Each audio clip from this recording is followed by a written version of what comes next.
ನಮಸ್ಕಾರ. ಮಾತಾಡಬೇಕು, ಮಾತಾಡಲಿಲ್ಲ ಅಂದ್ರೆ ನಮಗೆ ಮಾತಾಡೋದಕ್ಕೆ ಮೂಡ್ ಬರಲ್ಲ. ಸೊ ನನ್ನ ಹೆಸರು ಕನ್ನಡ ಕವಿ ಪಂಪ. ಇದೇನು ಕನ್ನಡ ಕವಿ ಪಂಪ, ಪಂಪ ಅಂತ ಕರೆದ್ರೆ ಸಾಕಲ್ವಾ ಅಂತ ಕರೀತಾರೆ, ಹೇಳ್ತಾರೆ. ಬಟ್ ಜನ್ಮ ಕೊಟ್ಟಿರೋ ತಾಯಿ ಬೇರೆ ಅಲ್ಲ, ನಮ್ಮನ್ನು ಬರಿತಾ ಇರೋ ಈ ನೆಲನೂ ಬೇರೆ ಅಲ್ಲ.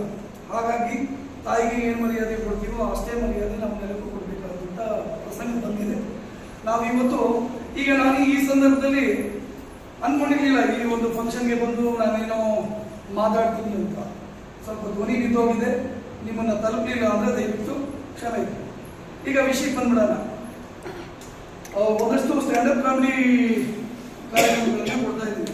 ಇಲ್ಲಿ ಮಕ್ಕಳೇ ಜಾಸ್ತಿ ಇರೋದ್ರಿಂದ ಗಂಡ ಹೆಂಡತಿ ಬಂದಿದ್ರೆ ಗಂಡ ಹೆಂಡತಿ ಜೋಬಿನ ತಗೊಳ್ತಾರೆ. ಸೊ ಈ ಮಕ್ಕಳು ಇರೋದ್ರಿಂದ ಮಕ್ಕಳ ಜೋಬಿನ ತಗೊಂಡು ನಗು ನಗು ಇಲ್ಲಾಂದ್ರೆ ಏನಾಗುತ್ತೆ? ನಗು ಇಲ್ಲಾಂದ್ರೆ ಅದಕ್ಕೆ ಏನಾಗುತ್ತೆ? ಬೇಜಾರಾಗುತ್ತೆ. ನೋಡಿ ಇವತ್ತು ಹೆಂಗಾಗೋಗ್ಬಿಟ್ಟಿದ್ದೀವಿ ಅಂದ್ರೆ, ಬೆಂಗಳೂರಿನಲ್ಲಿ ನಾವು ಏನ್ ಜೀವನ ಮಾಡ್ತಾ ಇದ್ದೀವಿ, ನಗು ಅನ್ನೋ ಒಂದು ಶಬ್ದ ಇದೆ ಅನ್ನೋದನ್ನೇ ಮರೆತುಬಿಟ್ಟಿದ್ದೀವಿ. ಯಾಂತ್ರಿಕವಾಗಿ ಓಡ್ತಾ ಇದ್ದೀವಿ. ನಗಬೇಕು ಮನುಷ್ಯ, ನಗುಬೇಕು ಮನುಷ್ಯ. ಬದುಕಿಗೆ ಬೇಕು ನಗೆ ಎಂಬ ಟಾನಿಕು. ಕವಿದವರ ನಿಮಗೆ ಬದುಕಿಗೆ ಬೇಕು ನಗೆ ಎಂಬ ಟಾನಿಕು, ಬದುಕಿಗೆ ಬೇಕು ನಗೆ ಎಂಬ ಟಾನಿಕು. ಅದು ಇಲ್ಲದೆ ಇದ್ದರೆ ಬದುಕಿಗೆ ಟೈಟಾನಿಕು. ಟೈಟಾನಿಕ್ ಸಿನಿಮಾ ನೋಡಿದ್ರಲ್ವಾ? ನಗ್ತಾ ಇರ್ಬೇಕು, ಇಲ್ಲಾಂದ್ರೆ ಮುಳುಗೋಗ್ಬಿಡ್ತೀವಿ ನಾವು. ಸೊ ಒಂದು DVG ಅವರ ಮಾತು ಬರುತ್ತದೆ, ನೆನಪಿಗೆ ಬರ್ತದೆ ಇಂಥ ಸಂದರ್ಭದಲ್ಲಿ. ಯಾಕಂದ್ರೆ DVG ಅವರು ತುಂಬಾ ಓದ್ಕೊಂಡವರು ಏನು ಅಲ್ಲ, ಬಟ್ ಜ್ಞಾನ ಭಂಡಾರ ಅಂತ ಬಂದ್ರೆ ಅವರಷ್ಟು ಅವನ್ನ ನಿಲ್ಲಿಸುವಂತ ಮತ್ತೊಬ್ಬ ಕವಿಯನ್ನ ನಾನು ನೋಡಿಲ್ಲ. ಅವ್ರು ಹೇಳ್ತಾರೆ, ನಗುವುದು ಸಹಜ ಧರ್ಮ, ನಗಿಸುವುದು ಪರಧರ್ಮ, ನಗುತ್ತ ನಗಿಸುವುದು ಅತಿಶಯದ ಧರ್ಮ.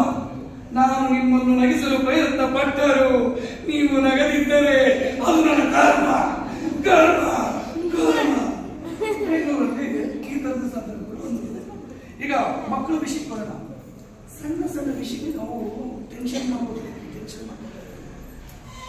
ಟೆನ್ಷನ್ ಅನ್ನೋ ವಿಷ ಬೀಜ ನಮ್ಮ ನಡುವೆ ಈ ವೃಕ್ಷ ಇರಲಿಲ್ಲ.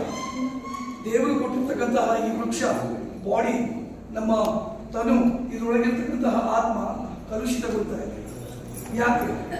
ಮೊದಲು ನೋಡಿ ಸರ್, ಒಂದು ನಾನು ಸರ್, ಯಾಕಂದ್ರೆ ನಾನು ಅದನ್ನು ಅದು ಬರ್ತದೆ. ಈಗ ಒಂದು ಡೈಲಾಗ್ ಇದೆ. 2 ದಿನದ ಹಿಂದೆ ನಿಮಗೆ ಗೊತ್ತು, ಶಿಕ್ಷಕರ ದಿನಾಚರಣೆ. ಬಹುಶಃ ನನ್ನ ಮಗ ಡಾಕ್ಟರ್ ಅಲ್ಲ, ನನ್ಗೆ ಯಾಕೋ ಇಲ್ಲಿ ಸ್ಟ್ಯಾಂಡಪ್ ಕಾಮಿಡಿಗಿಂತ ಇದು ವಸ್ತುಸ್ಥಿತಿ ಅಂತ ಅನಿಸ್ತಾ ಇದೆ. ನನ್ನ ಮಗ ಡಾಕ್ಟರ್ ಅಲ್ಲ, ನನ್ನ ಮಗ ಇಂಜಿನಿಯರ್ ಅಲ್ಲ.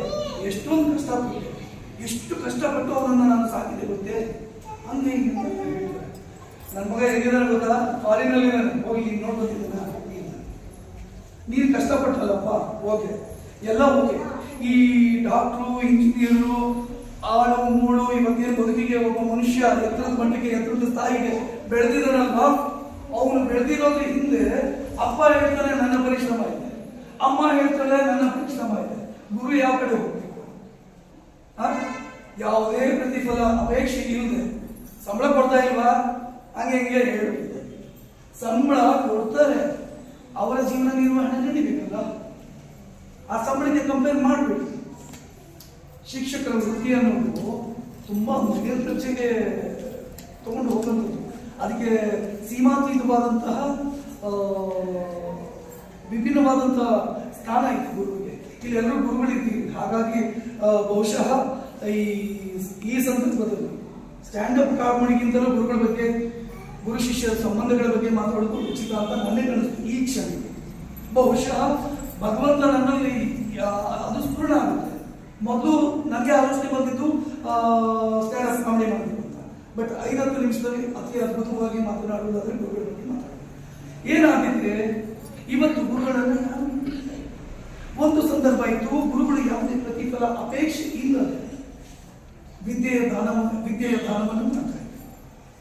ಪ್ರತಿಫಲ ಅಪೇಕ್ಷೆ, ಹೌದಪ್ಪ ನೀನು ಡಾಕ್ಟರ್ ಅದೇ, ಹೌದಪ್ಪ ನೀನು ಇಂಜಿನಿಯರ್ ಅದೇ, ಯಾವತ್ತಾದ್ರೂ ನೆನ್ಸ್ಕೊಂಡಿದ್ಯಾ ನಿನ್ನ ಲೈಫಲ್ಲಿ? ನನ್ನ ಈ ಸಕ್ಸಸ್ನ ಹಿಂದೆ, ನನ್ನ ಇವತ್ತಿನ ಸಾಧನೆಯ ಹಿಂದೆ, ನನ್ನ ಇವತ್ತಿನ ಸ್ಟೇಟಸ್ನ ಹಿಂದೆ ಕಣ್ಣಿಗೆ ಕಾಣದೇ ಇರೋಷ್ಟು ಮನದ ಯಾವುದೋ ಮೂಲೆಯಲ್ಲಿ ಅವಿದುಕೊಂಡು ಕುಳಿತಿದ್ದಾರಲ್ಲ ಆ ಗುರು ಅನ್ನೋ ವ್ಯಕ್ತಿ ಬಗ್ಗೆ ಏನಾದರೂ ಆಲೋಚಿಸಿದೆಯಾ? ಯಾವತ್ತಾದ್ರೂ ಆ ಗುರುವಿಗೆ ಒಂದು ಸಾರಿ ನೆನಪು ಮಾಡಿಕೊಂಡು ಗುರುಗಳೇ ನಾನು ಇದಾಗಿದ್ದೀನಿ ಅಂತ ಹೇಳಿದ್ರೆ ಯಾರು ಎದೆ ಮಕ್ಕಳಿಗೆ ಹೇಳಲ್ಲ. ಯಾಕಂದ್ರೆ ಇದು ಸ್ವಾರ್ಥ ಪ್ರಪಂಚ.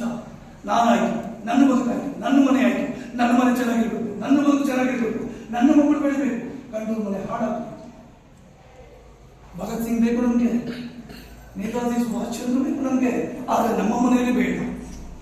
ಕಂಡೋರ್ ಮನೆಯಲ್ಲಿ ಹುಟ್ಲಿ, ಕಂಡೋರ್ ಮನೆಯಲ್ಲಿ ವಾಯ್ಸ್ ರೈಸ್ ಮಾಡ್ಲಿ, ನಾವು ಚಪ್ಪಾಳೆ 4 ಜನ ಸೇರ್ಕೊಂಡು ಅವನ್ನ ಹೊಡಿತಾ ಇದ್ರೆ ಕಣ್ಣು ಮುಚ್ಕೊಂಡು ನೋಡೋಣ.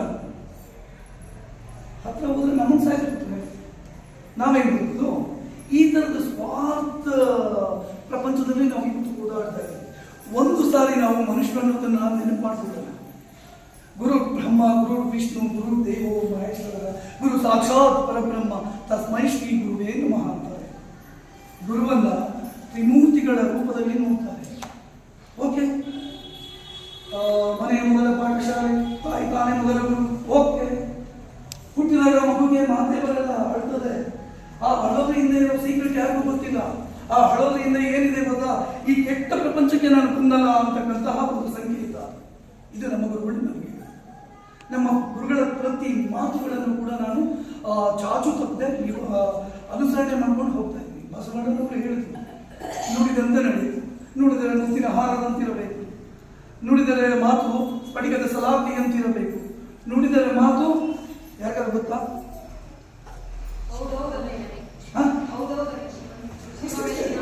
ಅಲ್ಲ, ಅದನ್ನು ಕೇಳಿಸ್ಕೊಳ್ಳೋದಕ್ಕೆ ಎಷ್ಟು ಚೆನ್ನಾಗಿದೆ. ವಚನಗಳು ಓದೋದನ್ನೇ ಮರೆತುಬಿಟ್ಟಿದ್ವಿ. ಮಕ್ಕಳಿಗೆ ಒಂದಷ್ಟು ವಚನಗಳನ್ನ ಹೇಳ್ಬಿಡಿ, ಮಕ್ಕಳಿಗೆ ಬಂದಷ್ಟು ಹಳೆಗನ್ನಡದ ಆ ಕಂಪನ್ನ ಹೇಳ್ಬಿಡಿ. ಬಳಗಗಳನ್ನು ಎಳೆ ತಂದೆಳಸಿ ಬಳಸಿ ಸುಳಿಯುತ್ತ ಹೋಗುತ್ತದೆ. ಹೇಗಿದೆ? ಗಂಟೆ ನಾದ ಇದ್ದಂಗಿದೆ. ಇದಕ್ಕೆ ವೃತ್ಯಾನುಪ್ರಾಸ ಅಂತ ಕರೀತಾರೆ. ಆದಿಪ್ರಾಸ, ಅಂತ್ಯಪ್ರಾಸ, ಮಧ್ಯಪ್ರಾಸ ಗೊತ್ತು ನನಗೆ.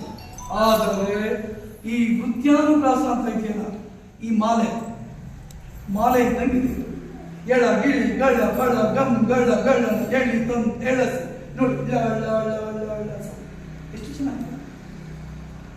So coming to the point, ಗುರುಗಳ ಬಗ್ಗೆ ಮಾತಾಡೋಣ. ನಾವು ಚಿಕ್ಕವರಾಗಿದ್ದಾಗ ಸ್ಕೂಲಿಗೆ ಅಕಸ್ಮಾತ್ ಹೋಗಲಿಲ್ಲ, ಮನೆವರೆಗೂ ಬಂದು ಬುದ್ಧಿ ಹೇಳ್ಕೊಂಡು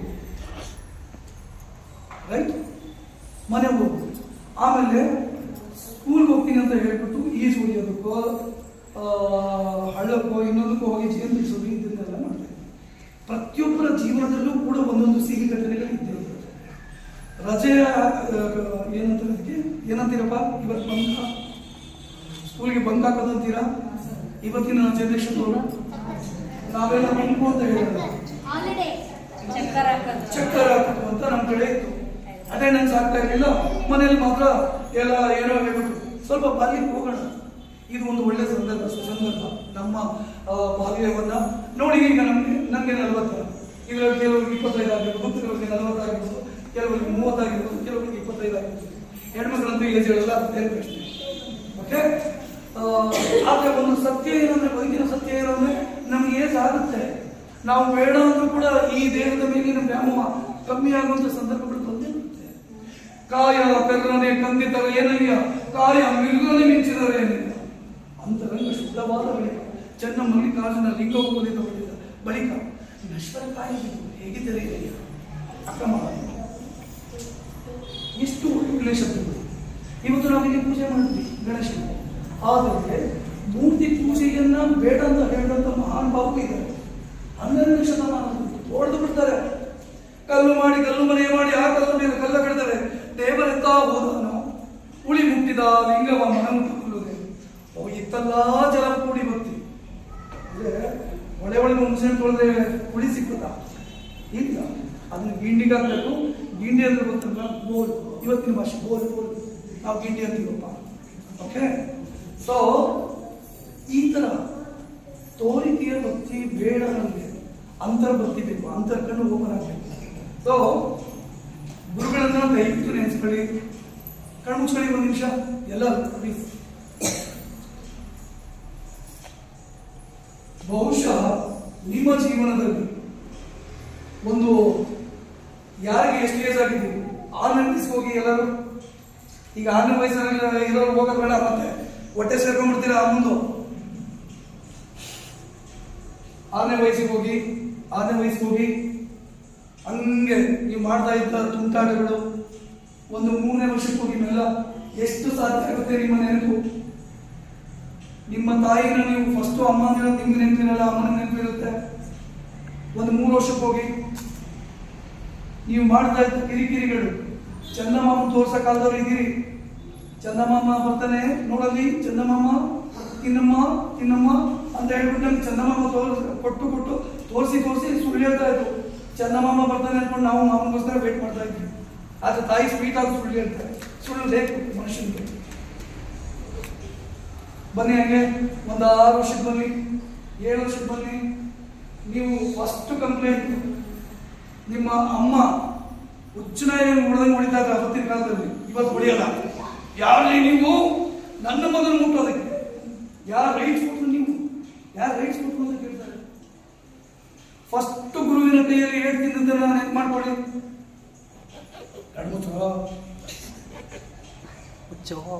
ನೆನಪಾಯ್ತಾ? ಹೊಡೆದಿದ್ದಕ್ಕೆ ಏನಾದ್ರು ಬೇಜಾರಿದೆಯಾ? ಬೇಜಾರಿಲ್ಲ. ಯಾಕಂದ್ರೆ ಅವ್ರು ನಮ್ಮ ಒಳ್ಳೆದಕ್ಕೋಸ್ಕರ ಹೊಡಿತಾ ಇದ್ರು ಅಂತ ಅನ್ಕೊಳ್ತಾ ಇದ್ವಿ ಅವತ್ತು. ಅವ್ರು ಹೊಡೆದಿರೋದಕ್ಕೆ ಇವತ್ತು ನಾವು ಈ ಸ್ಟೇಜ್ ಅಲ್ಲಿ ಇದ್ದೀವಿ. ನೆಕ್ಸ್ಟ್ 10ನೇ ಏಜಿಗೆ ಬನ್ನಿ. ನೀವ್ ಯಾರ್ದಾದ್ರು ತಲೆಗೆ ಹೊಡೆದಿರ್ತೀರಾ ಲೈಫಲ್ಲಿ, ಹೊಡೆದಿದ್ದೀರಾ. ಆ ಥರದ್ದು ತುಂಬಾನೇ ಮೆಮೊರೀಸ್ಗಳು ಇರ್ತವೆ. ಮತ್ತೆ ಮುಂದೆ 12ನೇ ವರ್ಷಕ್ಕೆ ಬನ್ನಿ. ನಿಮ್ಮ ಮೊದಲ ಫಂಕ್ಷನ್ ಹೆಣ್ಮಗಳಾದ್ರೆ ಆ ಸಂಭ್ರಮಗಳನ್ನ ಒಂದ್ಸಲ ಮೆಲ್ಲು ಹಾಕೊಳ್ಳಿ. ನಿಮ್ಮ ನೆಂಟರುಗಳನ್ನೆಲ್ಲ ನೆನಪು ಮಾಡ್ಕೊಳ್ಳಿ. ಎಷ್ಟೋ ಜನ ಹೇಳ್ತಾರೆ ಫ್ಲೈಟ್ ಅಲ್ಲಿ ಹೋಗೋದೇ ಒಂದು ದೊಡ್ಡ ಇದು ಅಂತ. ಅಮೆರಿಕ ಅಷ್ಟು ಕಿಲೋಮೀಟರ್ ಇದೆ, ಇಷ್ಟು ಗಂಟೆ ಬೇಕು ಅಂತ. ನಾನು ಹೇಳಿಲ್ಲ, ಮನುಷ್ಯನ ಜೀವನಕ್ಕೆ ದೊಡ್ಡ ಫ್ಲೈಟ್ ಯಾವಾಗ ಅವನ ಮನಸ್ಸು. ನೀವು ಕಣ್ಣು ಮುಚ್ಕೊಂಡಿದ್ದೀರ, ಬಟ್ ನೀವು ಎಲ್ಲ ನೆನಪು ಮಾಡ್ಕೊತಾ ಇದ್ದೀರಲ್ವಾ, ಎಷ್ಟೋ 1000 ಕಿಲೋಮೀಟರ್, ಎಷ್ಟೋ 365 ಕಿಲೋಮೀಟರ್ ವಿತಿನ್ ಸೆಕೆಂಡ್ ಅಲ್ಲಿ ಹೋಗ್ತೀರ, ಟ್ರಾವೆಲ್ ಮಾಡ್ತೀರ. ಸೊ ನನ್ನ ಪ್ರಕಾರ ಮನಸ್ಸು ಅನ್ನೋದು ಆ ವಿಮಾನಕ್ಕೂ ದೊಡ್ಡದು. ಕಣ್ಣು ಓಪನ್ ಮಾಡಿ, ರಿಲ್ಯಾಕ್ಸ್. ಈಗ ನೀವು ಮಾತಾಡಿ, ಏನನ್ನಿಸ್ತು? ಹೋಗಿ ಇಷ್ಟು ದಿವಸ ಬೆಂಗಳೂರಲ್ಲಿ ನಮ್ಗೆ ಅನ್ಸಿದ್ಯಾ ಯಾವತ್ತಾರ ಕೂತ್ಕೊಂಡು ನಾವು?